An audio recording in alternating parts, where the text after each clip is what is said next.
Bismillahirrahmanirrahim. Assalamualaikum warahmatullahi wabarakatuh.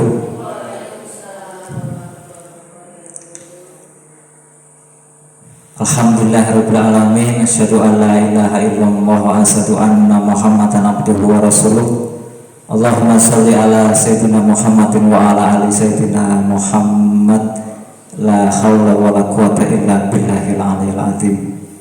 Yang saya hormati Guru Kasih Kepala Sekolah Haji Negeri Kambangan 02, yang saya hormati Bapak Ibu pendidik dan tenaga pendidikan SD Negeri Kambangan 02. Pertama-tama malah kita panjatkan puja dan puji syukur kita kehadirat Allah Subhanahu wa taala, Tuhan yang Maha Kuasa, karena atas limpahan rahmat dan karunia-Nya sehingga siang hari ini kita dapat bersama-sama berkumpul dalam kegiatan berbagi praktek baik tentang budaya positif di sekolah. Salawat serta salam malah kita aturkan kepada Nabi Agung Muhammad Sallallahu Alaihi Wasallam. Semoga kita semua tergolong menjadi umatnya yang mendapat syafaat fid dunya wal akhirah. Amin Allahumma amin. Ibu, Bapak Guru yang kami hormati, kegiatan hari ini adalah rangkaian kegiatan di program Guru Penggerak yang hari ini adalah sampai pada aksi nyata tentang penerapan budaya positif di sekolah. Sebelum saya masuk ke materi, Ibu, saya ingin bercerita singkat tentang pengalaman batin seorang guru. Jadi diceritakan ada seorang guru yang sedang sibuk bekerja, banyak pekerjaan yang harus dilakukan. Kemudian guru ini terganggu oleh tangisan putranya. Jadi anaknya minta sesuatu kepada Pak Guru ini, menangis gitu. Nangis, gaya anak-anak itu kalau minta sesuatu nangis, boleh merengek-rengek seperti itu. Kemudian bapak ini menjanjikan nanti akan bapak belikan begitu. Kemudian diberi janji seperti itu, anaknya bertambah tangisnya, bertambah keras begitu. Nah, melihat sikap anaknya ini, Pak Guru ini marah, Pak. Jadi marah, kemudian membawa atau menarik tangan anaknya ini. Anaknya dibawa keluar rumah begitu. Kemudian pintunya ditutup gitu. Seperti itu. Anaknya berada di luar. Kemudian Pak Guru ini melanjutkan bekerja menulis gitu. Nah, ketika sampai pada suatu kalimat tertentu, Bapak Guru ini teringat sama anaknya. Seketika itu juga Pak Guru ini berlari membuka pintu rumahnya, kemudian melihat anaknya di luar dalam kondisi yang menggigil, kemudian wajah yang pucat pasi karena pada waktu itu cuacanya sangat dingin begitu.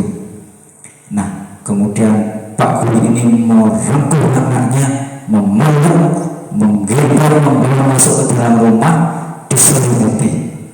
Nah, setelah suasana agak tenang, bapak ini berucap kepada anaknya di gilirannya, kowe bakal tak mulyaake sak lawase. Cerita selesai, Ibu.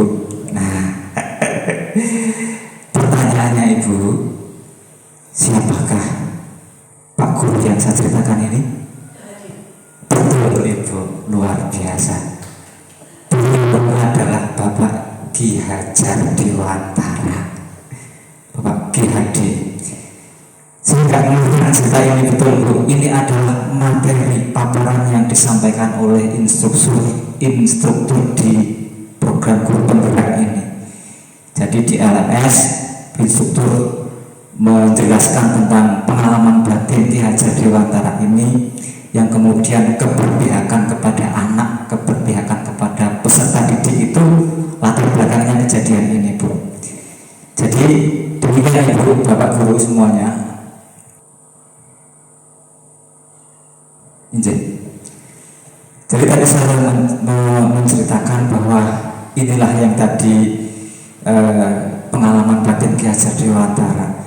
Jadi Ki Hajar Dewantara itu mempunyai impian besar terhadap pendidikan anak. Jadi anak itu harus dimerdekakan untuk mencapai kebahagiaan setinggi-tingginya, baik sebagai individu ataupun sebagai anggota masyarakat. Jadi itu. Nah, ibu bapak yang kami hormati, kegiatan hari ini adalah berbagi praktik baik tentang budaya positif di sekolah. Jadi kalau terkait dengan budaya positif itu berarti kita harus membiasakan anak-anak didik kita untuk selalu bersikap disiplin positif. Itu jadi kalau di sekolah kita ini memang saya melihat kebiasaan-kebiasaan atau disiplin-disiplin positif itu sudah dilaksanakan, sehingga kegiatan acara hari ini lebih pada sharing, lebih pada berbagi praktik pengalaman belajar, kemudian mungkin saling menguatkan. Mungkin ada beberapa materi-materi yang mungkin dapat kita sharingkan bersama di kegiatan ini. Tadi Bapak Ibu, tadi kebiasaan-kebiasaan positif di sekolah atau disiplin. Kalau pengalaman kami, saya sendiri Bapak Ibu, kalau Pak Bagio boleh saya bertanya sesuatu Pak Bagio. Kalau misalkan Pak Bagio melihat disiplin itu seperti apa Pak Bagio? Disiplin. Jadi kata disiplin, kalau anak-anak yang disiplin itu anak-anak yang seperti apa gitu?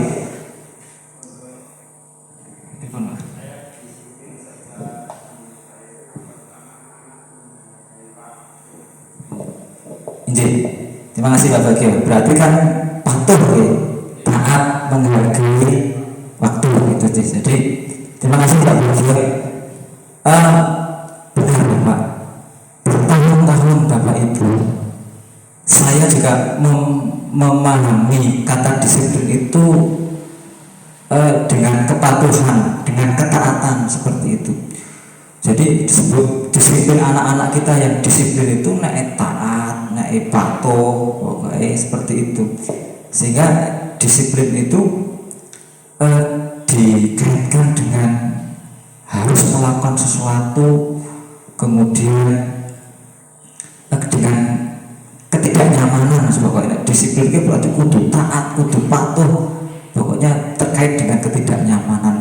Nah, Pak Ki Hajar Dewantara ini mempunyai pandangan yang berbeda terhadap disiplin Bapak Ibu.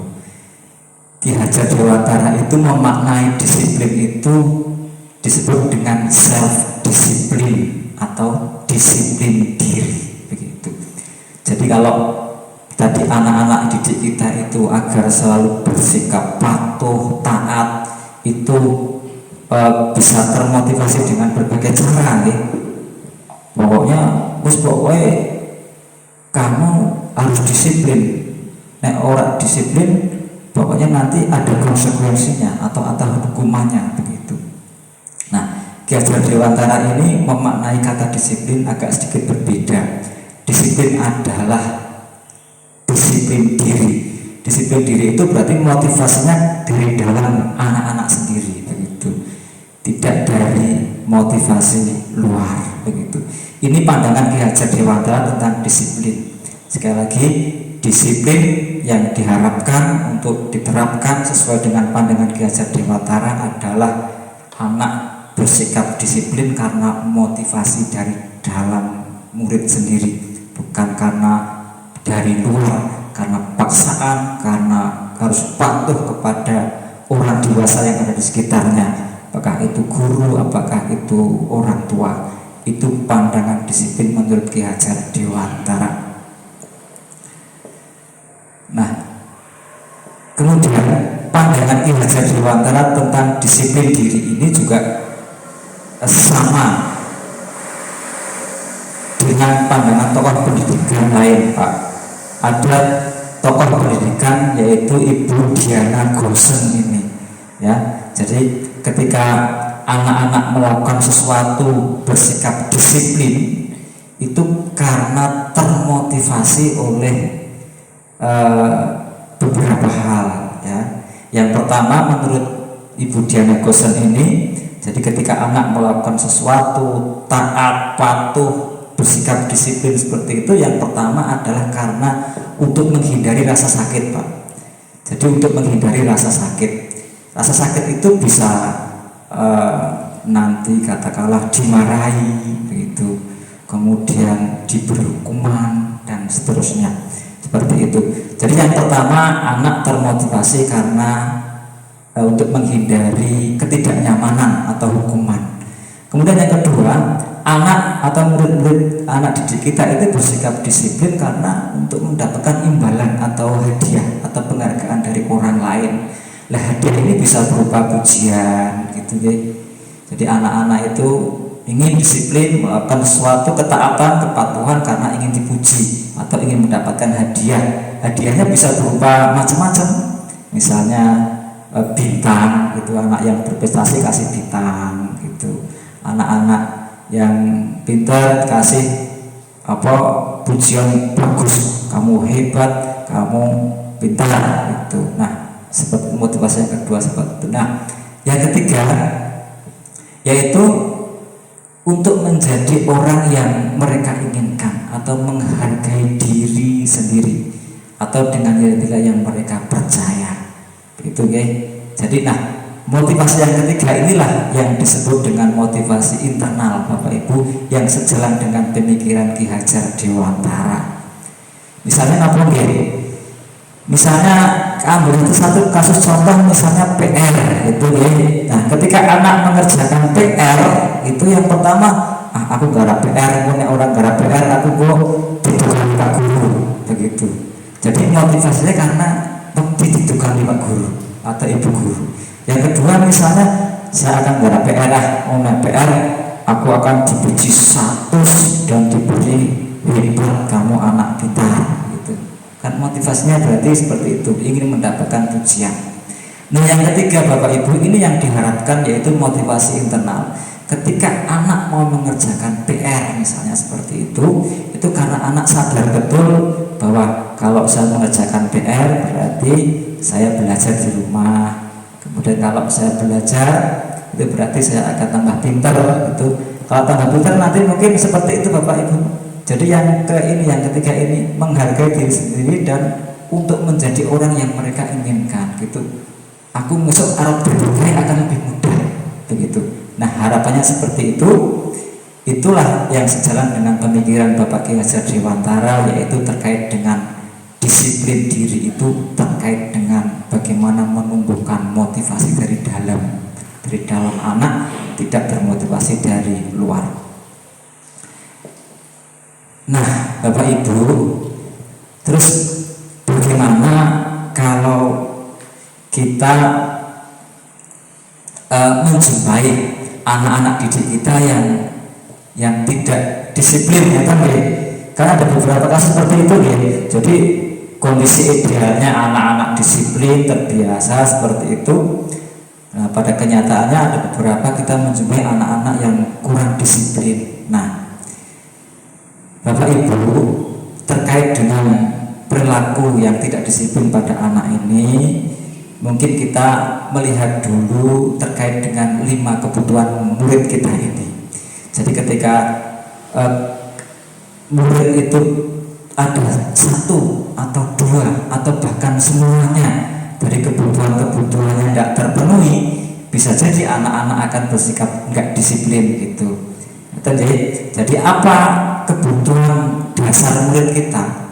Ada 5 Bapak Ibu. Yang pertama adalah yang tengah ini, bertahan hidup gitu. Bertahan hidup Pak. Misalnya apa ini Pak? Di kasus-kasus ada beberapa, misalnya ada anak yang katakanlah kalau ada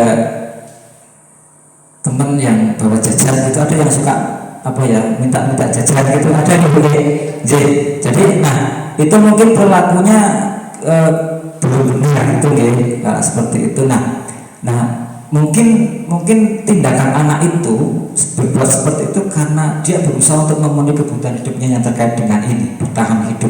Nah, bertahan hidup itu terkait dengan tadi Bapak Ibu, misalnya kebutuhan akan, kalau anak-anak kan terkait dengan makan, minum, gitu ya, kebutuhan dasar anak kan begitu, makan, minum, kemudian kesehatan itu, kemudian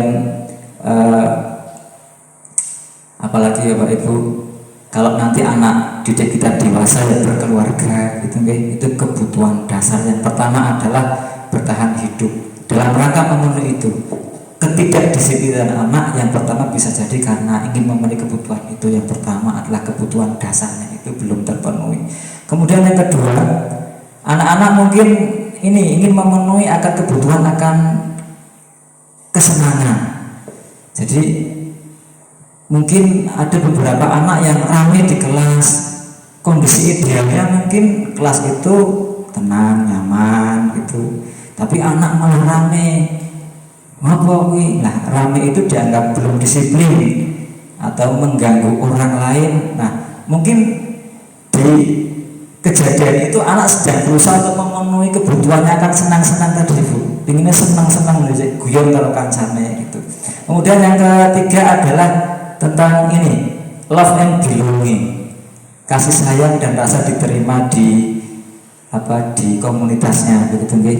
Kan anak-anak kita ini kan cenderung berkelompok begitu nggih, bersama-sama dengan temannya untuk bermain begitu. Nah, ini anak sedang berusaha untuk memenuhi kebutuhan cinta kasih dan tadi kasih sayang dan rasa diterima di kelompoknya. Kemudian kebutuhan berikutnya adalah kebebasan. Nah ini Pak, bebas di sini tadi disampaikan oleh Ibu Kepala Sekolah bahwa kebebasan ini betul Bu, kita memang tidak boleh membiarkan anak bebas sebebas-bebasnya seperti itu nggih. Tapi mungkin yang dimaksud dengan kebebasan di sini adalah memberikan pilihan. Nggih. Jadi kalau dikaitkan dengan pembelajaran begitu, anak disediakan berbagai cara belajar gitu, anak memilih gitu, memilih cara belajar yang disesuaikan dengan minat, sesuai dengan kesenangannya, sesuai dengan kesiapan belajarnya. Disitulah makna kebebasan di situ, bukan kebebasan sakarepe dhewe begitu, enggak, tapi kebebasan itu mungkin lebih diartikan kepada pemberian pilihan yang dapat dipilih anak untuk mencapai tujuan tertentu agar anak-anak bisa berperilaku disiplin positif di sekolah. Kemudian yang terakhir yang terkait dengan kekuasaan itu. Jadi misalkan ada anak-anak yang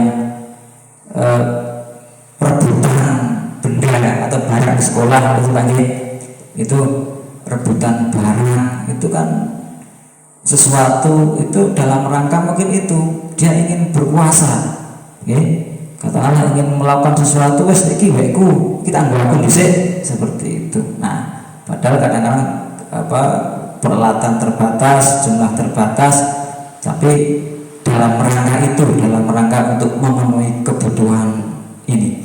Nah, sekali lagi, jika anak-anak didik kita ini pada suatu saat misalnya kebetulan saja belum disiplin, berperilaku katakanlah belum baik, mungkin kita harus mencari tahu dulu, mungkin ada beberapa kebutuhan yang ingin mereka penuhi seperti itu. Nah, kebutuhan itu yang terkait dengan 5 hal ini, kebutuhan akan tadi bertahan hidup, apakah ini anak kebutuhan apa yang sedang dipenuhi. Nah, seperti itu. Nah, berarti dari kebutuhan ini saya juga di kelas sesungguhnya sedang mencari kira-kira di kelas 4 ini dengan situasi kondisi yang saya hadapi, kira-kira apa ya kebutuhan yang ingin dicapai oleh anak-anak itu. Karena anak-anak ini jadi butuhnya sih kepiye sih, itu saya sedang mencari, betul-betul sedang mencari. Sehingga saya berusaha untuk kalau sudah tahu kebutuhannya ingin dicapai, dipenuhi gitu, sehingga saya ingin berusaha untuk memenuhinya yang terkait dengan 5 kebutuhan dasar murid ini. Nah, selanjutnya Ibu Bapak yang kami hormati, nah tadi terkait dengan disiplin positif di sekolah.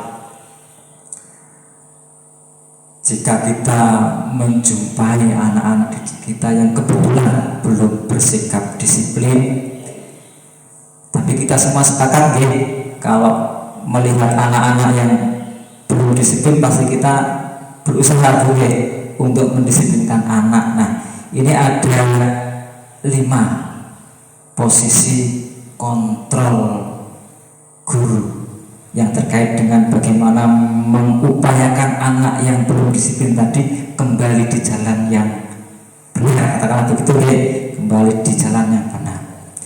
Nah, yang pertama Ibu, yang pertama yang disebut dengan posisi kontrol penghukum Bapak Ibu.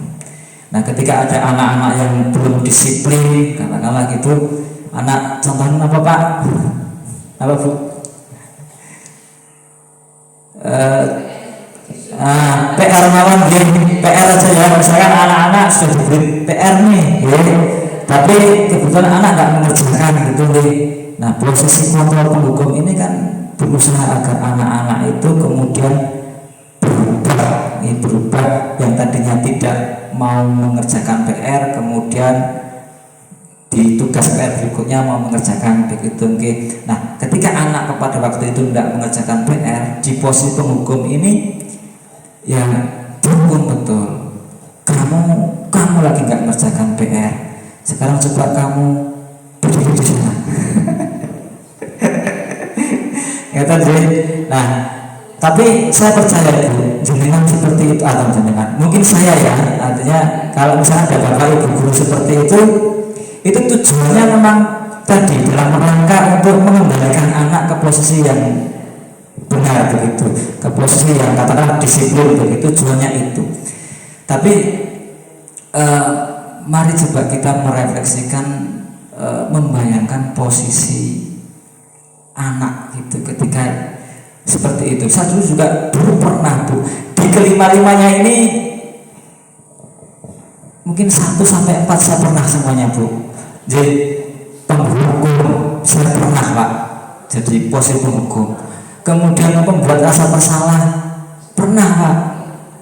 Aku nak bocah orang gara PR ki biyen tau kowe kok orang gara PR apa kok ora mesake ibumu. Ngeten Bu. Padahal ibumu wis tenanan lho. Heeh, kowe malah nek ana PR ora digarap apa ora mesake ibumu. Seperti itu. Jadi anak yang sudah katakanlah berbuat salah dibuat semakin dulu gitu. Ya, itu. Kemudian yang ketiga, teman, ya. Sebagai teman misalnya begini, kamu kok nggak mengerjakan PR lagi sih? Apa kesulitannya? Sini aku bantu. Gitu. Nanti aku bantu, Pak Guru bantu. Nah, di sisi sebagai teman ini juga ada bagusnya Bu. Ada kedekatan antara murid dengan guru nih. Tapi ada sisi negatifnya Bu. Apa? Ketergantungan. Betul, anak jadi kurang mandiri, ketergantungan sama gurunya itu. Jaga guru nih, usah berat, ngisuk nama PR mesti diulangi Pak Guru. Seperti itu, ya. Jadi yang keempat ini loh, pemantau. Nah, pemantau ini dikaitkan dengan apa Bu? Dikaitkan dengan perilaku anak itu diukur dengan norma atau dengan aturan dan konsekuensi gitu ya. Jadi misalnya kamu nggak mengerjakan PR, kamu tahu aturannya enggak? Gitu ya. Harapannya kan jawaban yang diinginkan kan tahu gitu ya. Kalau tahu kenapa kamu nggak mengerjakan PR? Kamu tahu konsekuensinya enggak? Gitu. Tahu Pak, konsekuensi saya harus menuliskan PR lagi sebanyak 5 kali. Ini juga sudah pernah saya lakukan Bu sebagai guru. Dan konsekuensi ini saya bangun bersama anak. Dulu waktu di sekolah seperti itu. Jadi saya bersama anak katakanlah membuat peraturan kelas begitu ya, kemudian ada konsekuensi yang harus mereka lakukan jika tidak disiplin gitu. Ini saya musyawarahkan dengan anak. Nah, ibu bapak yang kami hormati, terkait dengan posisi kontrol 1, 2, 3, 4 ini semuanya itu apa nih? Jadi begini, terkait membuat anak itu pada posisi, mohon maaf sebutnya posisi gagal gitu. Jadi yang pertama, ketika anak tidak disiplin dihukum, anak merasa mungkin akan apa nih? Akan akan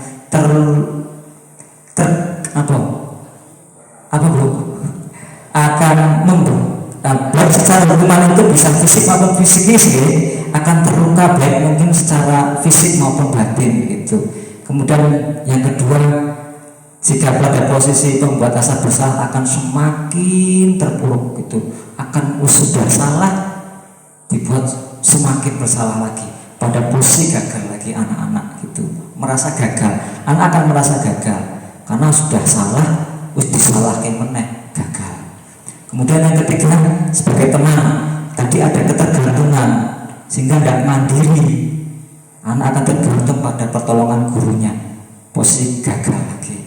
Kemudian yang keempat, sebagai pemantau, apapun konsekuensinya Pak, konsekuensi itu kan biasa sesuatu yang apa nih, yang harus dilakukan nih, dan itu bisa berupa misalnya hukuman atau apapun. Itu juga anak akan merasa pada posisi saya sudah salah, saya harus melakukan konsekuensi ini, sehingga anak berada pada posisi yang gagal. Nah kemudian ada posisi kontrol yang kelima Ibu. Nah ini yang terkait dengan posisi namanya manajer.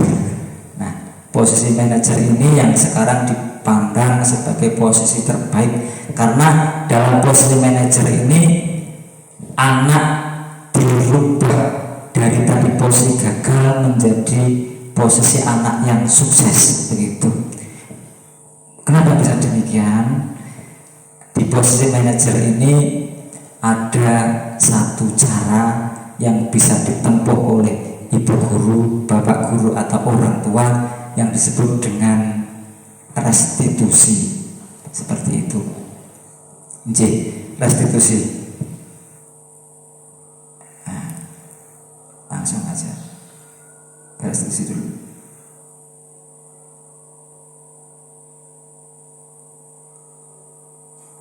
Nah ini Ibu, ini restitusi. Ini adalah pengalaman belajar baru Bu, yang terkait dengan upaya kita mendisiplinkan anak, yang terkait dengan posisi kita sebagai manajer. Di posisi manajer itu kita akan merubah identitas anak dari anak yang tadi gagal kepada anak yang kemudian sukses. Nih, segitiga restitusi ini mulainya dari bawah Ibu.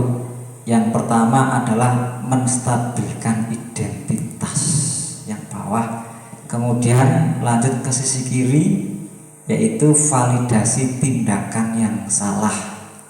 Kemudian yang sisi ketiga baru menanyakan keyakinan. Ini. Jadi mulai dari bawah, kemudian ke kiri, kemudian ke kanan. Segitiga restitusi.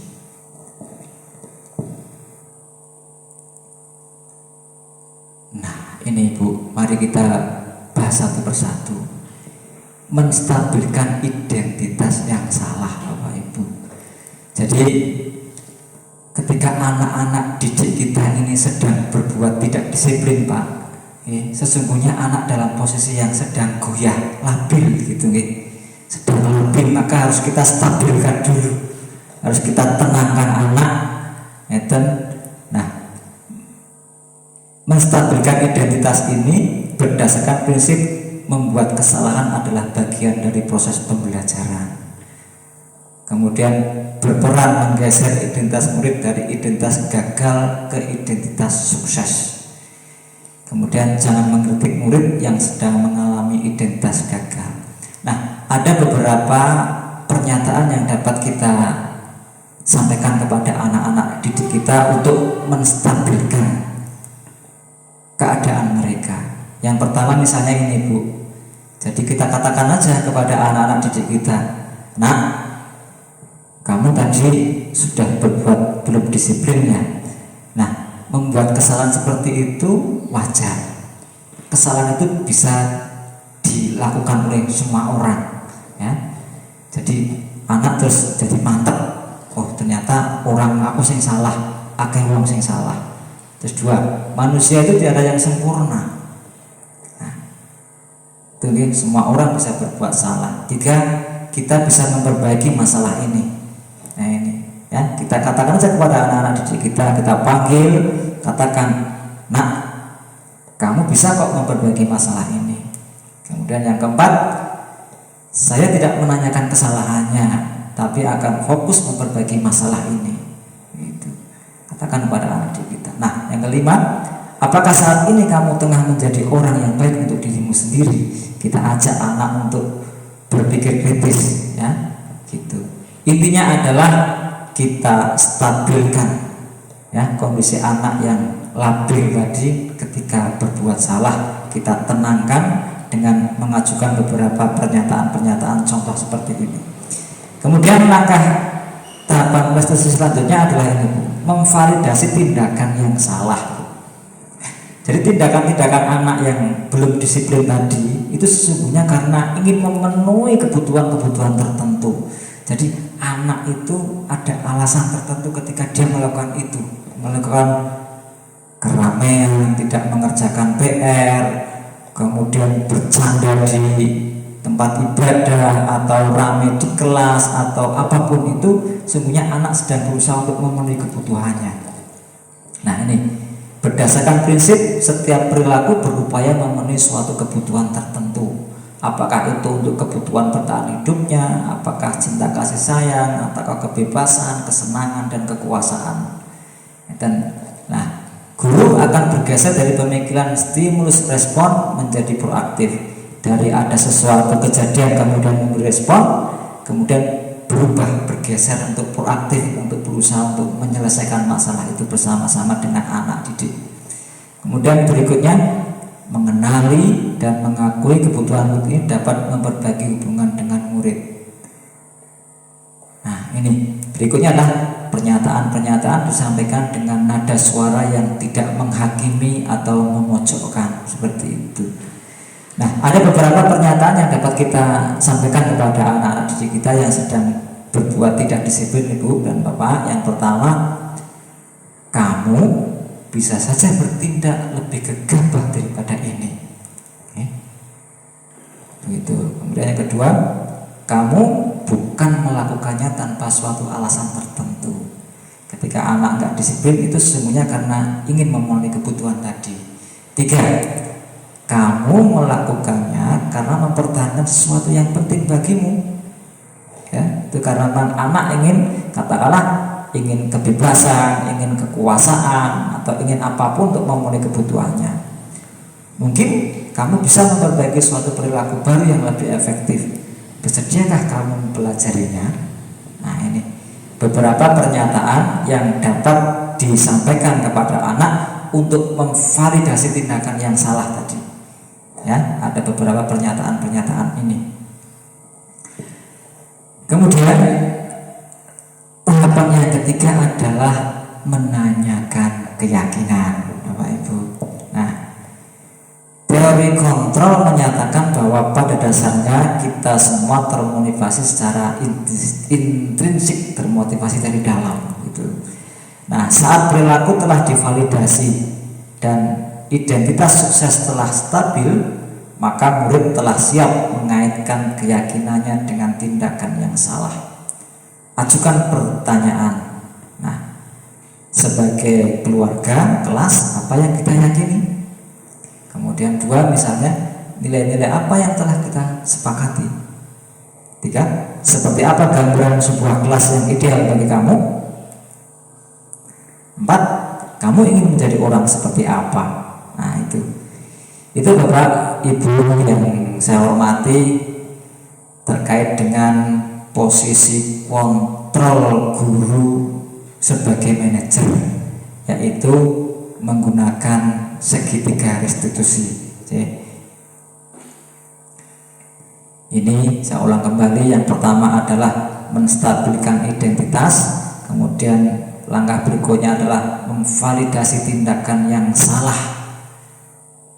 Semua tindakan anak ini sesungguhnya karena ingin memenuhi kebutuhan tertentu, kemudian menanyakan keyakinan. Nah, Bapak Ibu, terkait dengan menanyakan keyakinan ini, dulu itu saya hanya mengenal namanya peraturan kelas dan peraturan sekolah, Ibu Bapak. Nah, ternyata sekarang ada yang lebih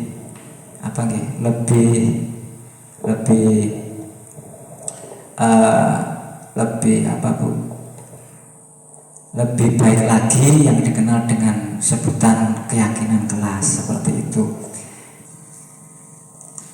Ibu Bapak yang saya hormati, kita sampai pada tahapan ketiga dalam segitiga restitusi, yaitu menanyakan keyakinan. Pak Tim, mohon maaf Pak Tim, saya tadi bertanya kepada Pak Tim, kalau misalnya berkendara motor gitu, kalau misalnya ada peraturan harus memakai helm, menurut Pak Tim kira-kira semangatnya apa nih? Semangatnya yaitu kedisiplinan dalam berkendara sepeda motor pada waktu misalkan ada operasi di jalan. Terima kasih Mbak Tim. Mbak Zum, semangatnya apa Mbak Zum? Nggak nampak motor kok nganggur. Semangatnya apa kira-kira, yang ingin dicapai apa? Ada operasi. Jadi Mbak, iya betul sekali. Semangatnya adalah keselamatan Pak. Jadi naik motor ada peraturan lalu lintas, setiap kendaraan bermotor wajib memakai helm. Helm itu semangatnya adalah untuk keselamatan. Kalau misalnya dalam masa pandemi ini memakai masker, apa Bu? Semangatnya apa Bu? Kesehatan, luar biasa Bu. Semangatnya kesehatan itu tadi. Nah, keselamatan, kesehatan, itulah yang disebut dengan keyakinan. Betul.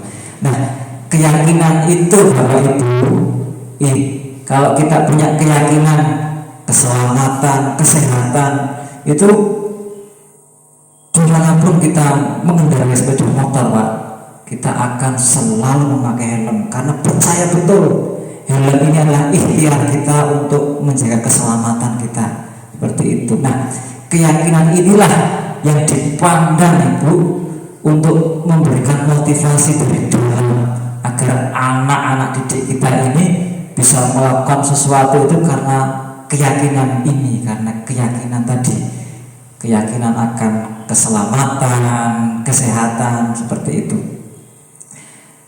Nah, ada beberapa keyakinan yang mungkin bisa jadikan contoh Bapak Ibu. Saya mengambil contoh di sini tentang keyakinan dalam profil pelajar Pancasila. Jadi, yang pertama yang terkait dengan akhlak mulia, mandiri, gotong royong, berkebinekaan global, bernalar kritis dan kreatif, ini hampir semua orang sepakat dengan ini Bapak Ibu. Jadi kalau yang terkait dengan akhlak mulia, mandiri, gotong royong, berkebinekaan global, bernalar kritis dan kreatif, itu semua orang pasti akan sepakat dengan ini, ya. Ada nggak Bu yang nggak sepakat dengan semua orang harusnya berakhlak mulia? Oh, nggak setuju Pak.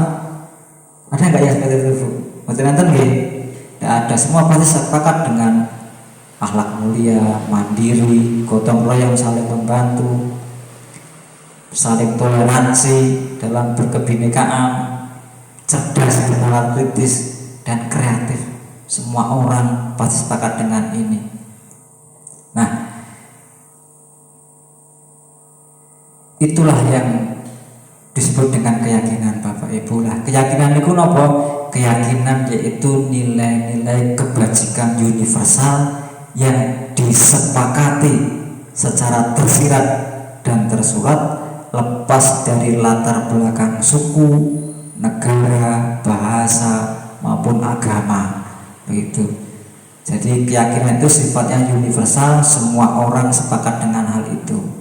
Nah, nilai-nilai kebajikan menekankan pada keyakinan seseorang dan akan lebih memotivasi seseorang dari dalam. Seseorang akan lebih tergerak dan bersemangat untuk menjalankan keyakinannya daripada hanya sekedar mengikuti serangkaian peraturan tertulis tanpa makna. Jadi itu keyakinan itu yang akan membuat memotivasi anak-anak didik kita ini menjadi termotivasi dari dalam daripada hanya sekedar melakukan peraturan-peraturan di kelas. Bapak Ibu, saya sudah berusaha untuk menerapkan ini di kelas 4. Jadi ini contoh keyakinan kelas 4 yang saya buat bersama anak-anak didik di kelas. Keyakinan yang pertama, saya tuliskan begini, Bu. Semua murid kelas 4 berhak belajar dengan nyaman dan bahagia. Kemudian yang kedua, dibutuhkan gotong royong, bersatu dan saling membantu untuk melakukan kebaikan. Bagaimana saya membuat keyakinan kelas ini? Yang pertama, saya ajak anak-anak untuk berkomunikasi, berdialog, bermusyawarah. Saya tanya anak-anak, sekarang mari kita lihat kelas kita ini. Apakah semuanya perempuan? Apakah semuanya laki-laki? Tidak, ada yang perempuan, ada yang laki-laki. Gitu. Kemudian, mari kita lihat asal daerah kita. Apakah semuanya rumahnya Kemploko? Tidak, ada yang dari Kebun Agung. Begitu nih. Nah, seperti itu. Sehingga kelas kita ini tidak sama, katakanlah tidak seragam. Kita berbeda-beda, baik jenis kelaminnya, kemudian asal daerahnya dan lain-lain. Tapi kita berada di ruang kelas yang sama nih. Kita ingin mencapai suatu tujuan bersama. Nah, apakah semua anak di kelas ini ingin belajar dengan nyaman? Nah, mereka jawab iya, gitu. Kalau misalnya apakah kalian ingin bahagia? Tentu semua orang ingin bahagia, Bapak Ibu. Nah, kemudian saya tuntun Bapak Ibu, gitu. Maksudnya saya berusaha untuk merumuskan ini, yang merumuskan saya, gitu, yang merumuskan ini. Kira-kira kalau Bapak menuliskan seperti ini, kelas setuju enggak? Semua murid kelas 4, baik laki-laki maupun perempuan, baik yang dari Kemploko atau yang dari Kebun Agung, berhak untuk belajar dengan nyaman dan bahagia di kelas ini. Setuju enggak? Nah, mereka setuju pada waktu itu, Bu. Ya, akhirnya sampailah ke keyakinan kelas yang pertama ini. Kemudian yang kedua, dibutuhkan gotong royong, bersatu dan saling membantu untuk melakukan kebaikan. Saya ajak komunikasi anak-anak. Ronadi, tolong bawa meja itu kemari, gitu ya. Nah, Ronadi bawa Mbak ke depan saya, gitu. Kemudian saya atur skenario-nya, Bu, gitu. Aduh Ronadi, terima kasih ya, tapi Bapak membutuhkan meja yang agak besar itu, gitu. Sekarang coba Arga, kamu bawa ke sini meja itu, dibawa sendiri, Bu. Terima kasih Arga. Ya, kemudian saya pura-pura melakukan sesuatu di meja dan selesai, gitu, Kemudian Ronadi, Arga, Gusti, sekarang coba kamu bertiga ini meja kembali ke tempat semula. Itu mereka bawa bertiga. Nah, dari kejadian itu anak-anak melihat semua. Kemudian saya tanya, dari Ronadi, kamu bawa meja tadi sendiri, berat gak? Berat, Pak. Gitu. Sekarang ketika kamu membawa meja itu bertiga, apa yang kamu rasakan? Gitu. Saya ajak dialog seperti itu, dan yang mana lebih mudah, lebih ringan, gitu. Nah, kemudian dari kejadian itu saya rumuskan ke sana, ke kalimat ini, Bapak Ibu. Kalau begitu, Kita butuh gotong royong enggak? Butuh saling membantu enggak? Itu harapan saya iya, itu jawabannya saling membantu seperti itu. Nah, membawa meja, menyapu lantai dan lain sebagainya itu adalah contoh-contoh kebaikan yang dapat kita lakukan. Kalau Pak At menuliskan seperti ini, kalian sepakat enggak? Saya tuliskan, Pak tulis gitu. Dibutuhkan gotong royong, bersatu dan saling membantu untuk melakukan kebaikan. Setuju enggak? Setuju. Nah, jadilah dua keyakinan kelas ini Bapak Ibu, dan keyakinan kelas ini saya tulis, saya tempel di kelas harapannya. Jadi harapannya keyakinan kelas inilah yang kemudian akan memotivasi anak untuk lebih tadi bisa belajar dengan nyaman dan bahagia, kemudian dapat bergotong saling membantu dalam melakukan kebaikan apapun, seperti itu. Nah, keyakinan kelas seperti ini. Namun saya sendiri menjumpai anak didik di kelas itu katakanlah ada beberapa yang belum menjalankan keyakinan kelas ini karena ini sedang berproses. Apakah anak-anak itu memang belum memahami keyakinan kelas ini untuk diterapkan bersama, atau sedang berproses yang terkait dengan penerapan Merdeka Belajar di sekolah kita ini. Begitu. Namun kegiatan DPS ini akan terus berlanjut Ibu. Bagaimana nanti akan selalu melakukan perbaikan-perbaikan demi tadi mencapai disiplin positif di sekolah. Kemudian berikutnya ini contoh praktek baik Bapak Ibu yang saya terapkan di sekolah yang terkait dengan praktik segitiga restitusi. Itu saya sudah praktek dan saya sudah unggah di media sosial di YouTube yang terkait dengan dua kasus. Yang pertama adalah kasus tidak disiplin di rumah ibadah, di tempat ibadah. Kemudian yang kedua adalah kasus anak yang tidak disiplin karena berebut alat kebersihan di kelas. Ini adalah contoh-contoh praktik penerapan disiplin positif yang saya lakukan di kelas maupun di sekolah ini.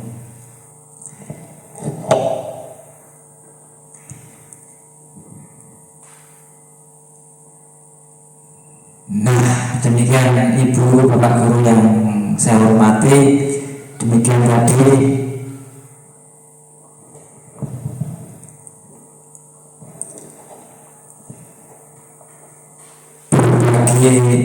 praktek baik pengalaman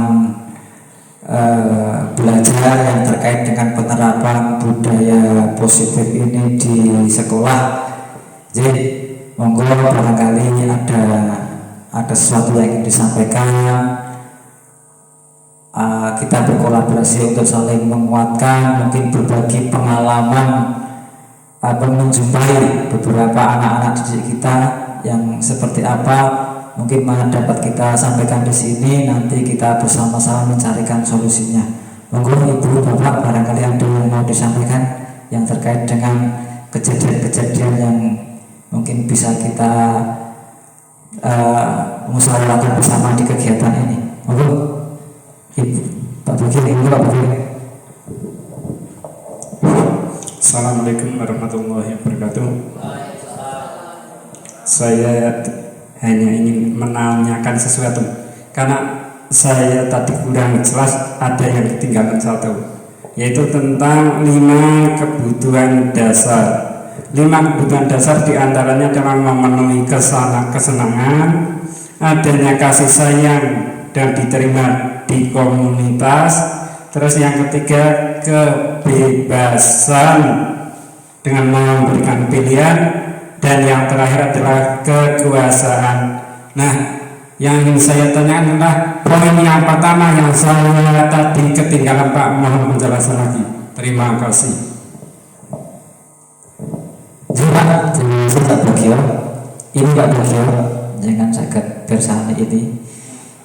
Ya, ini kelimanya ini Pak Bagio. 5 kebutuhan dasar menurut kita, ya, kebutuhan dasar manusia Yang pertama adalah bertahan hidup, bagi bertahan hidup. Jadi, dalam kebutuhan dasar bertahan hidup itu di sana ada kesehatan, ya.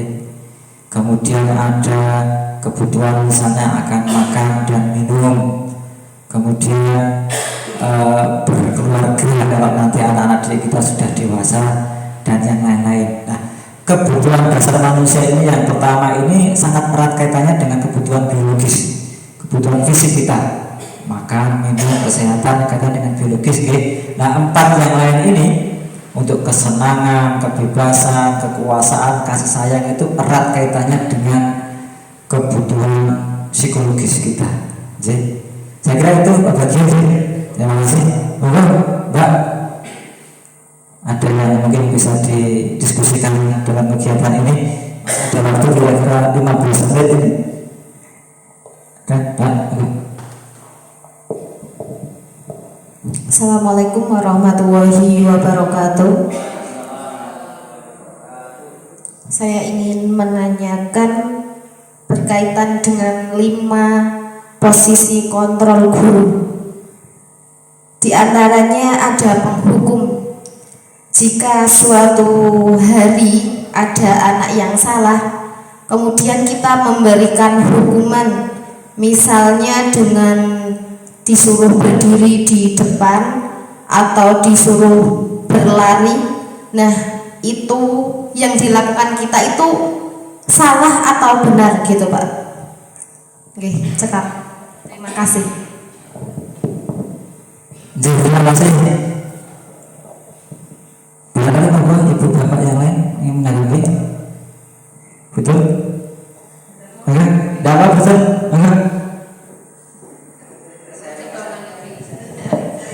Assalamualaikum warahmatullahi wabarakatuh. Saya di sini hanya menanggapi untuk kita perhatikan bersama tadi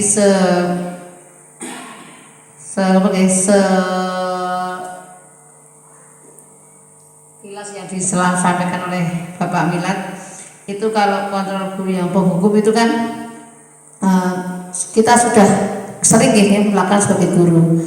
Cuma dengan adanya ini Merdeka Belajar ini kita diarahkan harus sebagai manajer. Berarti kan untuk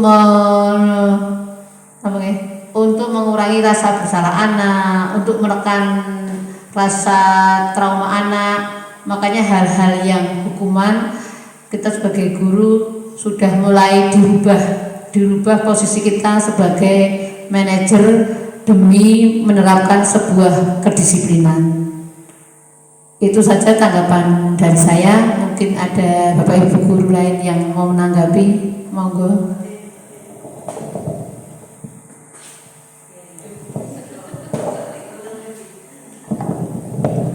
Terima kasih. Assalamualaikum warahmatullahi wabarakatuh. Untuk menghukum di dalam atau di depan kelas itu sebenarnya sekarang tidak ada. Sepanjang itu untuk kegiatan olahraga tidak apa-apa. Seperti saya kemarin memang itu sedang melatih di situ pelajaran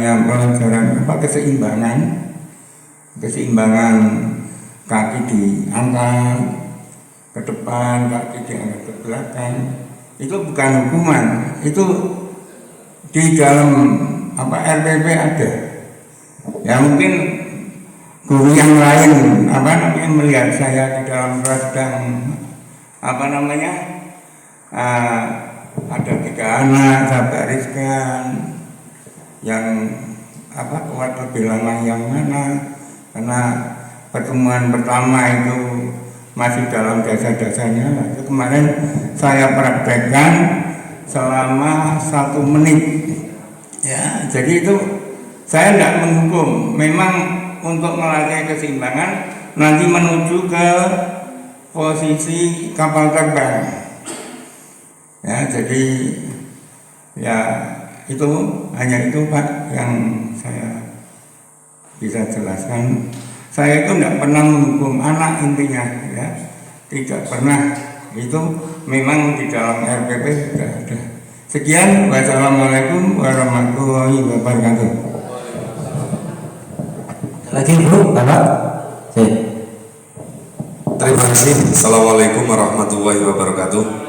Sedikit hanya mau menanggapi apa yang sudah disampaikan oleh para senior.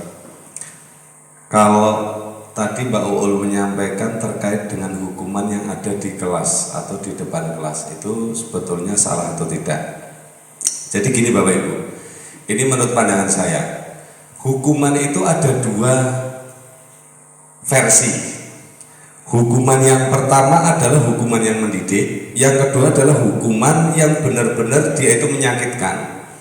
Lah, dari hukuman itu ketika kita diterapkan di pembelajaran di sekolah, itu saya lebih cenderung dengan hukuman yang mendidik. Contoh, ketika kita memberikan hukuman kepada anak biar untuk jera, artinya jera itu kan seumpama kita ketika masih pembelajaran anak bermain sendiri.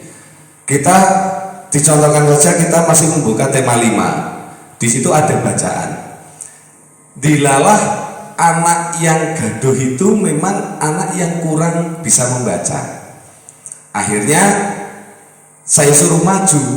Lah, hukuman yang saya terapkan itu adalah biar anak itu sedikit untuk memberikan pelajaran untuk cara membaca di depan kelas. Itu yang pertama. Yang kedua, ketika hukuman itu diterapkan secara menyakitkan, menurut saya itu, maaf ya, ini pendapat saya, itu sangat salah sekali. Karena ketika anak itu didol dengan kesalahan itu, akhirnya anak mentalnya langsung down. Karena untuk mengembalikan mental anak itu sangat susah sekali Bapak Ibu. Sekilas saya cerita sedikit, saya punya punya murid atas nama Zulfa yang sekarang kelas 6. Sudah berbagai cara saya tempuh. Ada satu yang ilmu yang saya dapat. Beri carane ben Zulfa itu bisa komunikasi dengan saya. Lah caranya bagaimana? Memang yang pertama adalah kita benar-benar ada perilaku khusus kepada dia. Karena kalau dia itu disamakan dengan yang lain, nonsen, tidak akan pernah bisa. Karena yang jelas pemikiran saya gini, anak ini biar muncul kata-kata dulu. Untuk masalah pelajaran nantilah. Yang penting anak itu bisa komunikasi dulu dengan gurunya, itu yang terpenting. Tapi alhamdulillah dengan cara saya pendekatan secara pribadi, pendekatan juga saya home visit ke rumah, itu alhamdulillah waktu itu di kelas 4 sudah sedikit banyak untuk bisa komunikasi. Nah, dengan dikaitkan tadi untuk yang disampaikan Mbak Uul kaitannya dengan hukuman itu, saya pribadi takutnya manakala kita menghukum anak dengan menjustice, itu kan akhirnya mental si anak akan down. Nek anak wis down, saya yakin arepa pelajaran segampang-gampangnya tidak bisa diterima oleh anak. Saya yakin itu. Mungkin hanya itu Pak A dan Bapak Ibu guru, manakala ada kekurangan mohon maaf. Akhirul kalam, wallahul muwaffiq ila aqwamit thoriq. Assalamualaikum warahmatullahi wabarakatuh.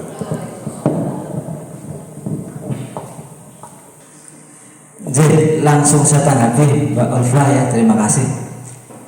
Jadi semangatnya ini Mbak Ulfa. Jadi ini terkait dengan kita keberpihakan kita kepada anak-anak didik itu ya. Kalau Ki Hajar Dewantara itu menuliskan lagi dengan bahasa yang lebih lebih mungkin bahasa kias gitu. Kita berhamba kepada anak, berhamba itu keberpihakan kepada anak-anak didik kita. Semangatnya nih Mbak Elva. Jadi kita itu impian besar Ki Hajar Dewantara adalah kemerdekaan belajar bagi murid.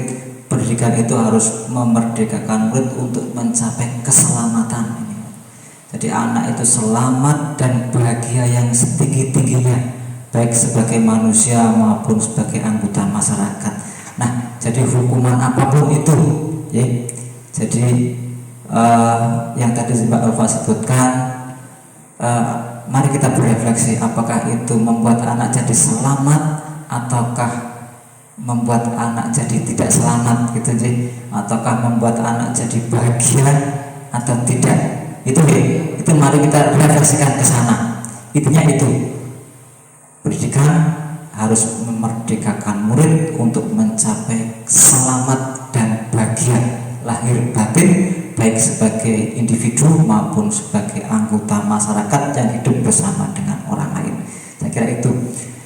Kemudian yang terkait dengan Pak Bin, tadi betul Pak Bin dan Pak Fuad, kita semangatnya sama Pak Din, Pak Fuad, yaitu katakanlah melihat anak-anak yang tidak disiplin tadi itu kembali ke kondisi katakanlah menjadi disiplin gitu. Semangatnya itu Pak. Jadi makanya di sini kan ada 5 posisi kontrol ini. Nah, 5 posisi kontrol ini semangatnya itu Pak. Semangatnya adalah mengembalikan anak untuk disiplin tadi. Semangatnya itu.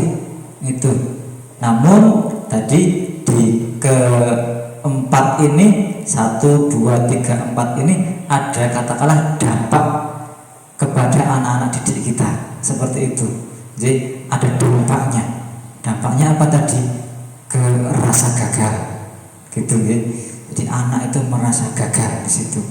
Nah kemudian makanya yang ditempuh sekarang ini adalah di yang kelima ini, ke posisi kontrol manajer, dari posisi anak yang pada posisi gagal tadi menjadi anak yang dirubah untuk menjadi sukses seperti itu.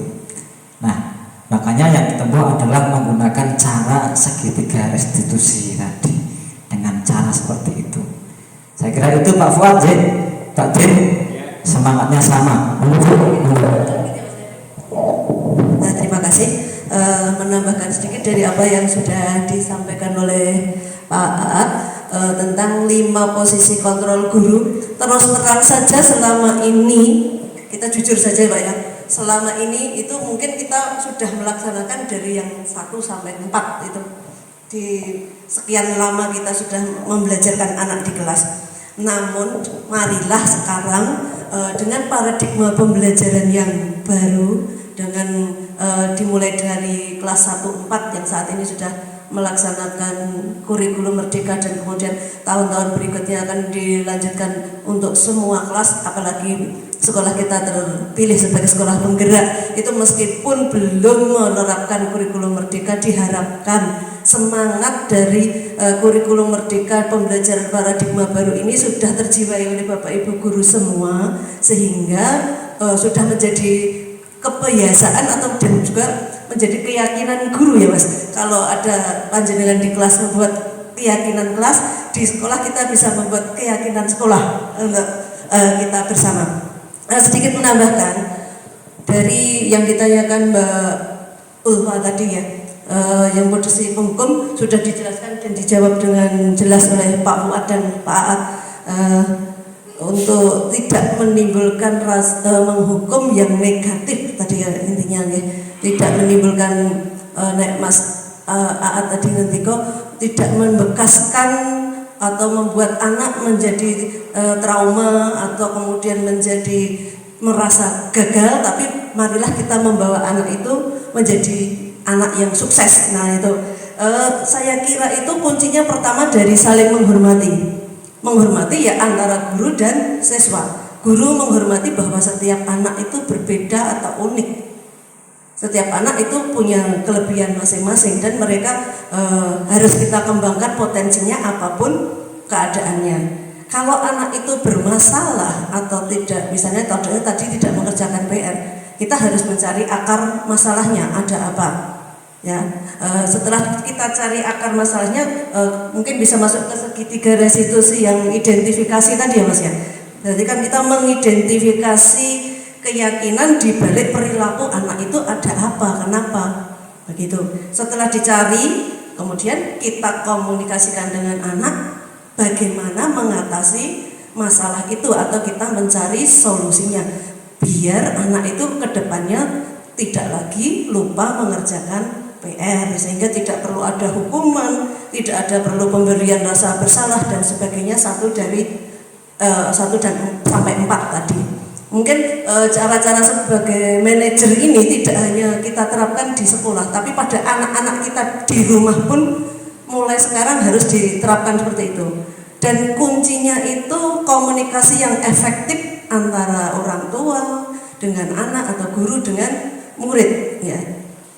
Saya rasa segala sesuatu itu kalau dikomunikasikan dengan baik itu akan mencapai atau mendapatkan solusi dari sebuah permasalahan. Tetapi kalau dibiarkan berlarut-larut tanpa komunikasi, yang ada itu malah menumpuk masalah menjadi lebih banyak lagi. Jadi fokus kita itu kalau ada menemui suatu masalah di kelas seperti itu, fokus kita bagaimana mencari solusinya, bukan bagaimana hukuman apa yang akan kita berikan kepada murid kita. Itu mulai kita tanamkan, mulai kita coba kita terapkan untuk di kelas gitu. Kemudian ada juga selain itu, selain hukuman juga ada reward ya Mas ya, mungkin ya. Reward atau penghargaan itu bukannya tidak boleh, tetapi sekarang kita itu dituntut bukan memberikan pujian atau reward itu, tapi kita itu memberikan dorongan, semangat kepada siswa agar mereka itu membangun kepercayaannya, membangun harga dirinya, sehingga mereka itu dapat mencapai kesuksesan seperti yang diinginkan sesuai dengan semangat Ki Hajar Dewantara tadi, bahwa kita itu di sekolah harus mengutamakan kebahagiaan, keselamatan siswa sesuai dengan kodrat alam dan kodrat zamannya. Artinya kita harus mengikuti perkembangan anak, juga perkembangan dunia yang sekarang sedang dihadapi oleh anak. Kurang lebih begitu Mas ya.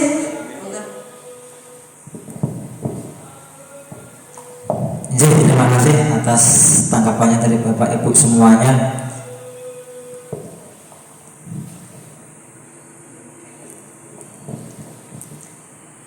Masih ada lagi Ibu Bapak yang ingin? Ada lagi? Betul? Sudah? Bu Patisia? Sampai baik, terima kasih Bapak Ibu semuanya. Demikian tadi adalah berbagi praktek baik tentang budaya disiplin di sekolah.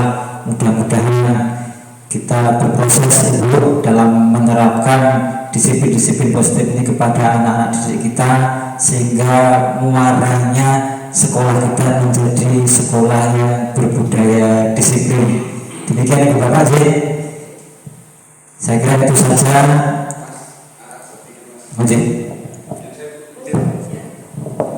Nyun sewu Bapak Ibu, sedikit saja. Ini napa nggih? Di luar dari itu Mas Aat, kita berbagi saja. Karena ada kaitannya tadi dengan Mbak Uul yang menanyakan. Pengalaman saya di kelas 3 itu ada salah satu anak yang super dan luar biasa. Rehan. Nah, awal ketika saya masuk di kelas 3, saya sudah diaban-abani sama guru kelas 2. Awas Pak, nanti di kelas 3 itu ada yang namanya Rehan. Bocah wis engko jenengan ngerti sendiri. Ternyata waktu itu ketika saya masuk di kelas pertama kali di kelas 3 itu memang luar biasa. Satu, anaknya itu memang caper yang luar biasa. Yang kedua, dia itu yang paling ekstrim selalu menyakiti dirinya sendiri, baik dengan cakaran ataupun bentur-bentur kepala di tembok ataupun di dinding ataupun di lantai. Itu ada beberapa metode yang saya terapkan waktu itu memang perlu berusaha yang luar biasa.